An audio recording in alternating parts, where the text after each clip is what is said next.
Recently, I've been going through the Bloom Into You manga, and as I've been going through, I've pretty quickly realized that, I'd kind of already felt strongly about it just based on the first season of the anime, and I'm not going to get into spoilers here, but I was pretty confident that in going through the manga and finishing that up, it would find its way onto, well, definitely my manga 3x3 somewhere, maybe even like my top 5. I didn't know where, but it was going to be somewhere in the favorites list.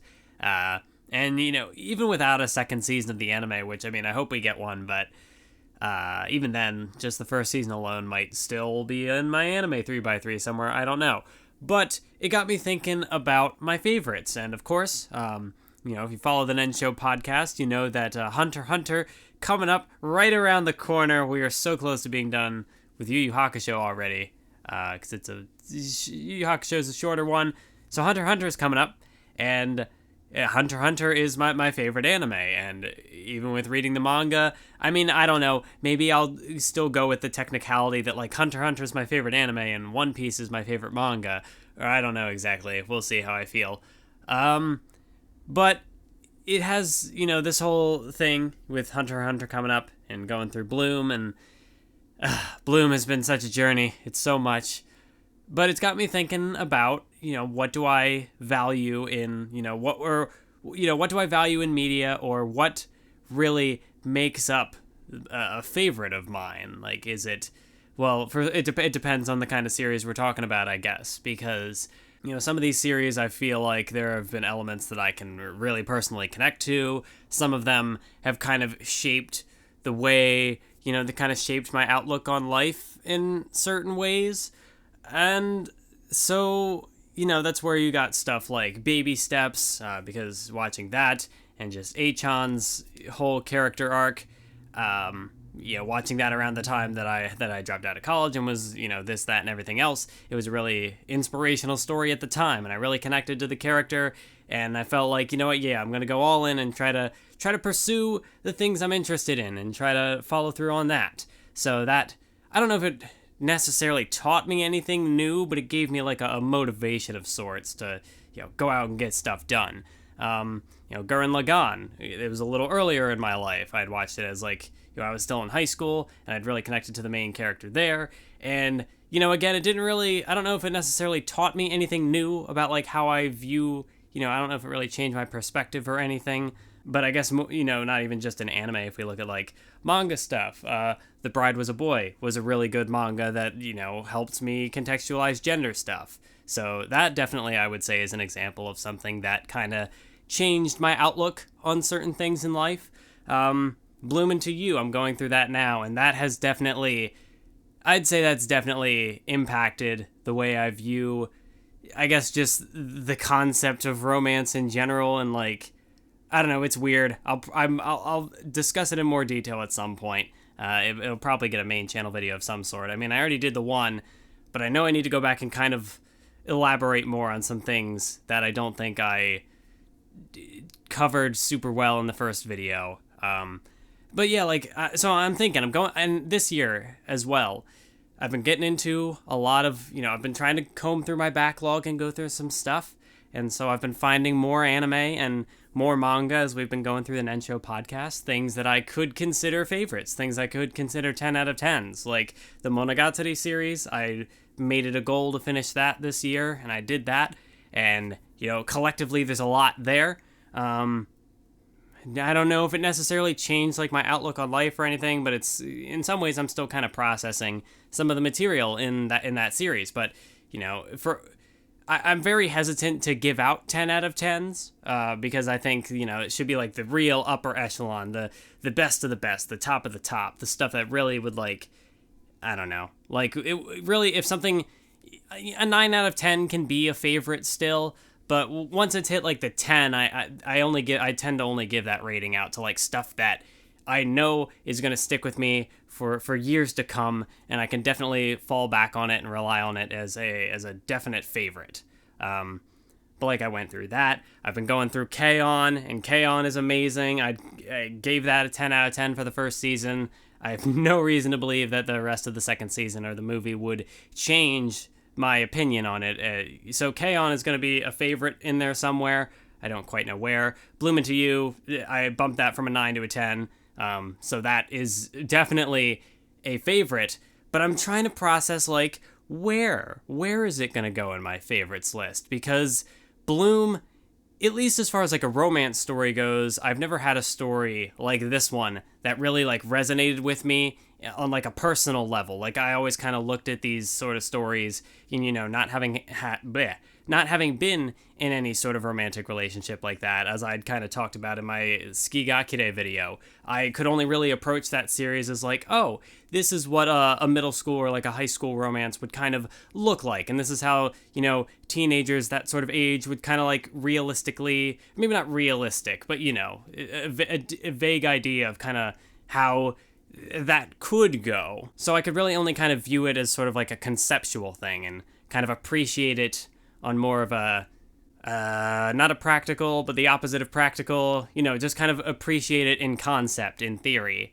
Whereas, like, the characters in Bloom Into You, definitely, like, well, it's not even at this point, it's not even just the main character. Like, Toko and Yu and Sayaka, they're all great, and, yeah. But it definitely resonates with me, and, maybe it could be recency bias, too. That's always something I have to kind of, like, process when I'm trying to figure out, like, oh, could this be the thing that I like more than Hunter x Hunter or Baby Steps or whatever, these series that have kind of stuck with me for a couple years now, and Gurren Lagann as well is in there. So it's a series that I have whenever I read or watch something new, I definitely want to try to sit on my feelings a bit before I really go all in and say, yes, this is better than, a favorite from several years ago or whatever. And so, like, with Bloom Into You, I'm, as I've been going through these last couple of chapters, I've been starting to think, well, could this be my all-time favorite series? Is it that strong? Do I connect with it that hard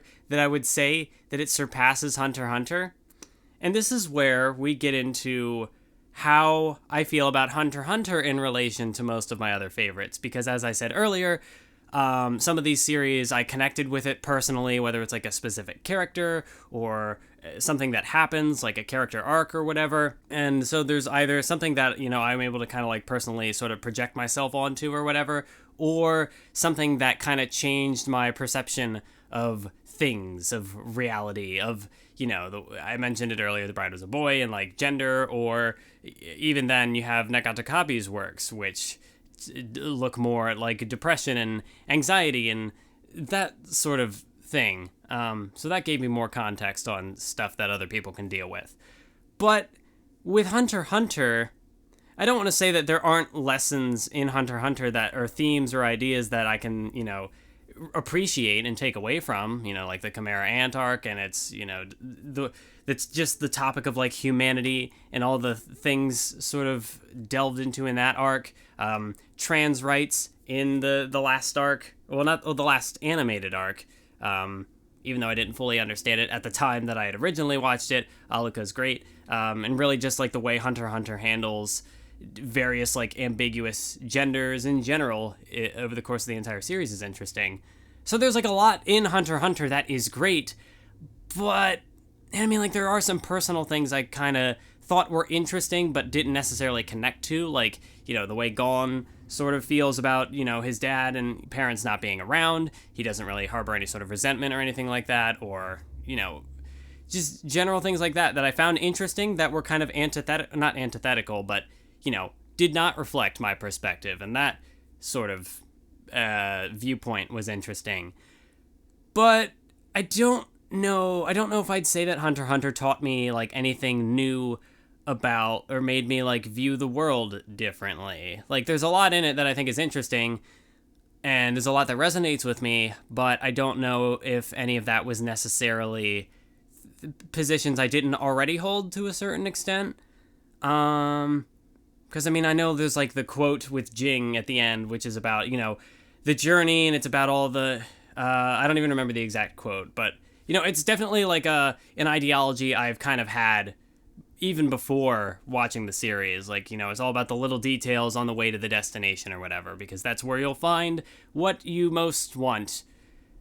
Paraphrasing poorly, but, like, there's a lot of good things to Hunter x Hunter, but that's kind of the extent of my appreciation for it. It's a very good story. And it's just so good of a story that I hold it in higher regard than things that I like personally connect to or project onto, or things that changed my view of the world. And it's tough because then when it gets down to that point, it's hard to kind of gauge how, and this is a very self-indulgent ramble, but like trying to compare this story, like, because obviously I think Bloom Into You is a very good story.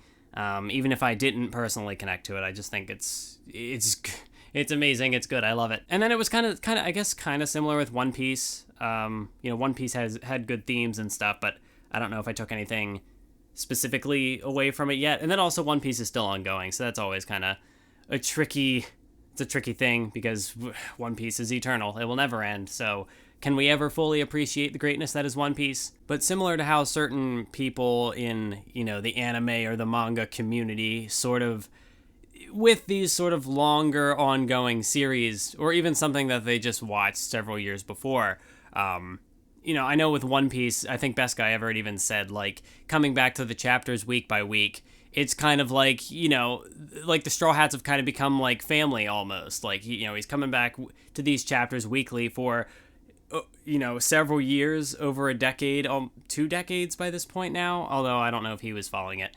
necessarily since the beginning, but as it keeps going, it will probably reach 2 decades for some people, even if they weren't there from the beginning. And I kind of have that sort of feeling with Hunter x Hunter, and the main 4 characters, I guess not exclusively the main 4 characters, but definitely with those 4. Because like when I would think about, when I did like the favorite character bingo boards or whatever memes were passing around on Twitter, I had to put Gon and Killua in there, and it's like, well, Kurapika could basically go in there too. And even then, like Leorio's really good.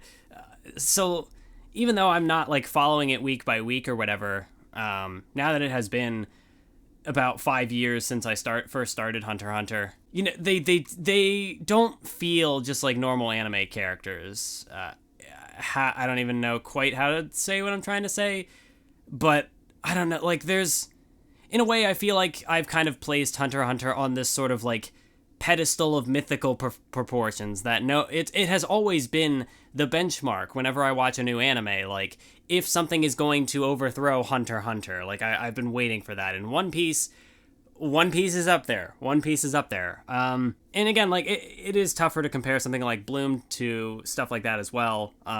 Ignoring the whole genre differences, but the fact that Bloom Into You is like 45 chapters compared to One Piece, which is like 900 and ongoing. It'll be over 1,000 by the time it's done. Hunter x Hunter has only about 300, which I guess, it is more than 300. But maybe it'll make it to 400.